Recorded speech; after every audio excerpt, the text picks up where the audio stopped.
O presidente do Banco Central, Gabriel Galípolo, foi hoje ao Senado falar sobre política monetária. Ele disse que a economia do Brasil mostra um crescimento, está bastante aquecida e a inflação segue em alta. Galípolo afirmou que o cenário internacional tem sido o vetor principal da determinação dos preços na dinâmica de mercado diante das incertezas em relação à política econômica dos Estados Unidos. Bom, para falar sobre isso, a gente faz conexão agora com a economista, conselheira do Corecon São Paulo e também professora da FGV, a Carla Bene. Professora, boa tarde, seja muito bem-vinda sempre ao Conexão. Boa tarde, Kelly. Prazer a todos. Professora, era um momento esperado, né, a saída do Galípolo ao Senado. A gente esperava ali alguns sinais, né, do que poderia acontecer daqui para frente. Obviamente, já era programada essa visita, né? Mas o que a gente pode resumir, né? Quais são os principais destaques da fala dele, hein? Olha, Kelly, primeiro importante esse ponto que você falou, porque as visitas elas já são programadas. Desde que o Banco Central se tornou autônomo, é obrigado por lei que o presidente que tiver em exercício tem que ir algumas vezes no ano no Senado, justamente para explicar o que ele está fazendo com a política monetária, qual é a condução a respeito dos juros e exatamente isso que ele fez agora. Então, um ponto importante, né? O mercado até financeiro tinha imaginado um crescimento do PIB abaixo de 2%. O próprio mercado financeiro, que a gente sabe que costuma errar até bastante, fez uma revisão dizendo que o Brasil talvez cresça 2%.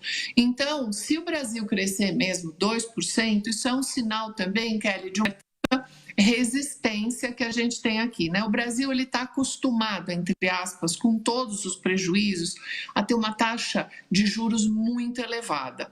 Então, o que o Banco Central, ou seja, o próprio presidente, foi para explicar? Olha, a taxa de juros continua elevada e diante das incertezas do cenário internacional, principalmente do que a gente está passando, espera-se que a gente tenha aí uma melhora da inflação, do PIB, mas você ainda não vê uma situação clara com relação à redução da taxa Selic, que isso sim, Kelly, é o que impacta o setor produtivo, né? Aquele setor da economia que produz, né? De parafuso, mesa, a brócolis, né? Então a gente precisa que essa taxa de juros caia. Agora, professora, neste momento, o que está pesando mais, para essa expectativa da Selic continuar alta? Seria, então, fatores internos ou agora, justamente por essa taxação dos Estados Unidos, esse cenário todo internacional que está tenso, né? A nossa Selic deve continuar alta? Nós temos o cenário externo, exatamente esse ponto que você falou, que ele está muito tenso. Mas quando a gente pega o modelo, o Banco Central, ele trabalha com um modelo que é um modelo de meta de inflação. Então, a meta de inflação nossa é 3,25, 1,5 ponto para cima, 1,5 ponto para baixo. E agora, a gente já trabalha lá desde o ano passado, não com a meta dos 12 meses, de janeiro a dezembro, é uma média móvel em 18 meses. Então, você vai acompanhando a inflação nesse período, e aí o que acontece? Quando você vai acompanhando a inflação, você vai vendo esse movimento cresce lá para frente, daqui a 18 meses, o Banco Central sobe a taxa de juros hoje, basicamente isso. Então, o que você observa é uma resistência do processo inflacionário. Hoje, por exemplo, para a gente até poder conversar, eu entrei no próprio site do IBGE e ele mostra o acumulado do IPCA nos últimos 12 meses. Está dando 5,48. A gente sabe que a inflação tem várias causas, são fatores diferentes e, infelizmente, a subida da taxa Selic não tem a mesma eficiência para tudo. Então, aqui que mora o problema, Kelly, porque você vai precisar diminuir a atividade econômica, diminuir a quantidade de ocupação, provavelmente aumentar um pouco o desemprego, para poder diminuir a atividade econômica. Inclusive, o Galípolo disse que o Banco Central ele funciona justamente como um contrapé, né, para tentar aí manter a estabilidade monetária do país. Inclusive, ele disse o seguinte: estamos todos no Banco Central bastante incomodados por estarmos fora da meta, porém estamos falando de um patamar de inflação muito inferior ao que estávamos discutindo antes e mais próximo com as economias avançadas, né, e com as emergentes. Professora, qual que é a análise que a senhora faz em relação a esse ponto?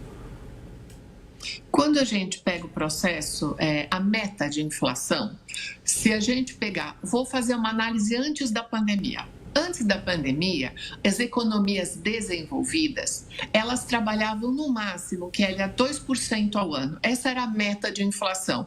E os países em desenvolvimento conseguiam trabalhar com 3,5%, 4% até.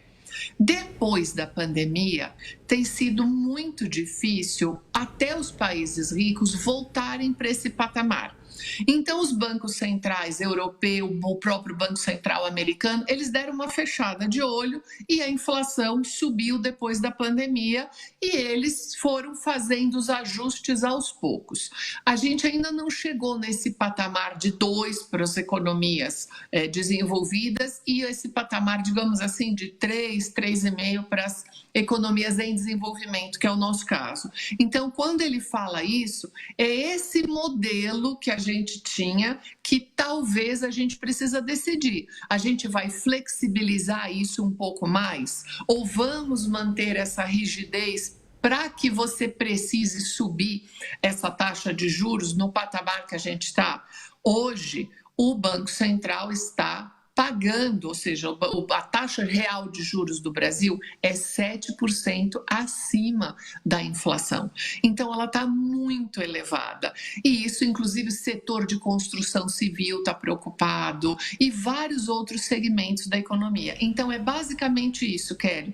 Será que a gente vai continuar mantendo essa rigidez da meta de inflação ou vai deixar flexibilizar isso um pouco para as próximas? Porque para esse ano você já tem fixada a meta. Pois é, até porque a gente já analisou aqui algumas vezes no Conexão que aumentar demais a Selic, né, é um remédio, né, num curto espaço de tempo, médio espaço de tempo vira já um remédio bem amargo e a longo prazo, ou um prazo mais estendido, vira veneno, né? Então, realmente, a gente tem que acompanhar de perto. Professora, muito obrigada pela análise de sempre, viu? Uma boa tarde. Obrigada, Kelly. Boa tarde a todos. Até a próxima.